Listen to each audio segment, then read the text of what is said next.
আজকে ঐতিহাসিক সোহরাওয়ার্দী উদ্যানে জামাত ইসলামীর যে জাতীয় মহাসমাবেশ, এই মহাসমাবেশে সভাপতির বক্তব্য দেওয়ার সময় জামাতে ইসলামীর সংগ্রামী আমির ডাক্তার শফিকুর রহমান সাহেব হঠাৎ করে বক্তব্য দেওয়া অবস্থায় তিনি মঞ্চেই পড়ে যান এবং মারাত্মকভাবে সেখানে আহত হন।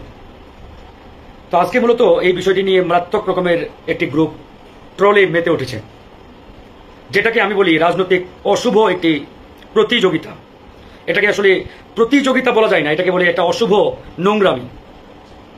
দেখেন, এই অসুস্থতা যে কোনো সময় যে কোনো মানুষের ক্ষেত্রেই হতে পারে, সেটা বিএনপি হতে পারে, জামাত হতে পারে, বা অন্য যে কোনো দলের যে কোনো নেতা কর্মী যে কোনো ব্যক্তির ক্ষেত্রে হতে পারে।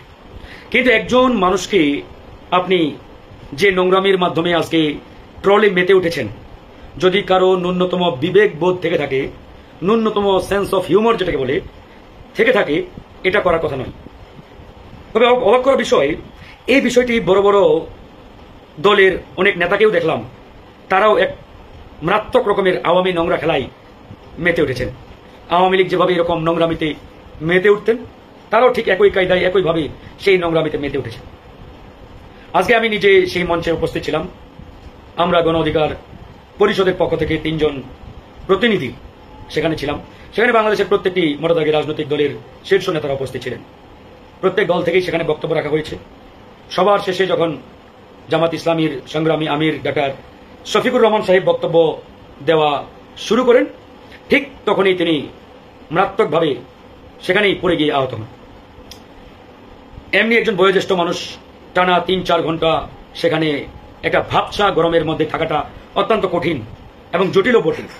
এখন এই জিনিসটিকে নিয়ে আমরা যদি রাজনৈতিক প্রতিহিংসায় মেতে উঠি, নোংরামিতে মেতে উঠি, তাহলে এই বাংলাদেশ, নতুন বাংলাদেশ কিভাবে পাবে জনগণ? এই যে জনগণকে আমরা নতুন বাংলাদেশের স্বপ্ন দেখাচ্ছি, জনগণকে আমরা নতুন বাংলাদেশ উপহার দেবো, সেটা কিভাবে সম্ভব? তবে যাই হোক, সবকিছুকে ছাপিয়ে আজকে জনাব মির্জা ফখরুল ইসলাম আলমগীর সাহেব জামাত ইসলামীর অসুস্থ আমিরকে দেখতে হাসপাতালে ছুটে গেছেন। আমি ওনাকে স্যালুট এবং ধন্যবাদ জানাই। এই যে রাজনীতির একটা সৌন্দর্য, রাজনীতির একটা সুন্দর পরিবেশ, আমি এই জন্যই ওনাকে অসংখ্য লাখো ধন্যবাদ। আমরা এরকম সহমর্মিতার রাজনীতি দেখতে চাই, সৌহার্দ্যের রাজনীতি দেখতে চাই। কোনো প্রতিহিংসার রাজনীতি দেশের মানুষ আর দেখতে চায় না। প্রতিহিংসা পরায়ণ কোনো পরিবেশ তৈরি হোক, এটাই দেশের মানুষ দেখতে চায় না। এই জন্য প্রত্যেকটি দলের নেতা কর্মী সকলকে এ বিষয়ে সজাগ থাকতে হবে, সতর্ক থাকতে হবে। কিছুদিন আগে জনাব তারেক রহমানকে কুরুচিপূর্ণ ভাষা ব্যবহার করে সমালোচনা করা হয়েছে, আমরা তার তীব্র প্রতিবাদ জানিয়েছিলাম। ঠিক একই কায়দায় একইভাবে আজকে জামাতের আমিরকে নিয়ে নোংরামি ট্রল একটি গ্রুপ মেতে উঠেছে। এগুলো বন্ধ করতে হবে, এগুলো একবারই বন্ধ করতে হবে।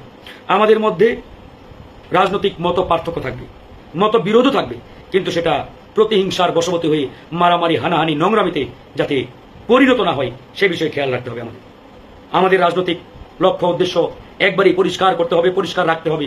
কারোর সাথে বৈরিতা নয়, সকলের সাথে বন্ধুত্ব। তবেই দেখবেন এই যে জুলাই বিপ্লবের হাজারো শহীদের রক্তের বিনিময়ে অর্জিত আজকের এই বাংলাদেশ সার্থক হবে এবং জনগণকে আমরা একটি সুন্দর স্বপ্নের সোনার বাংলাদেশ উপহার দিতে পারব। অন্যথায় জনগণ আবারও ফ্যাসিবাদের কবলে পড়বে, আবারও একটি পরাধীন জাতিতে আমরা পরিণত হব। সবাই ক্ষতিগ্রস্ত হবে, কেউই লাভবান হবেন না। এই জন্য রাজনৈতিক বন্ডিং, রাজনৈতিক ঐক্য জরুরি। আর ঐক্যটা ওভাবেই হবে যখন আমাদের মধ্যে সৌহার্দ্য আর সহমর্মিতার রাজনীতি আমরা চর্চা করব। প্রতিহিংসার রাজনীতি চর্চা করলে কিয়ামত পর্যন্ত আমাদের মধ্যে ঐক্য হবে না, লিখে রাখতে পারেন। তো যাই হোক, আজকে আমি নিজে সেখানে উপস্থিত ছিলাম। পুরো পরিস্থিতিটা আমি স্বচক্ষে দেখেছি স্টেজ থেকে। তো এই জন্য জামাতের আমিরকে নিয়ে যারা নোংরামিতে মেতে উঠেছেন, নোংরামি করছেন, ট্রল করছেন, তওবা করেন, ফিরে আসেন। সেটা যে দলেরই হোক, ভবিষ্যতে এরকম নোংরামির রাজনীতি যাতে আর না থাকে আমাদের মধ্যে, খেয়াল রাখতে হবে। তবেই আমরা একটি সুন্দর সোনার বাংলাদেশ বিনির্মাণ করতে পারব।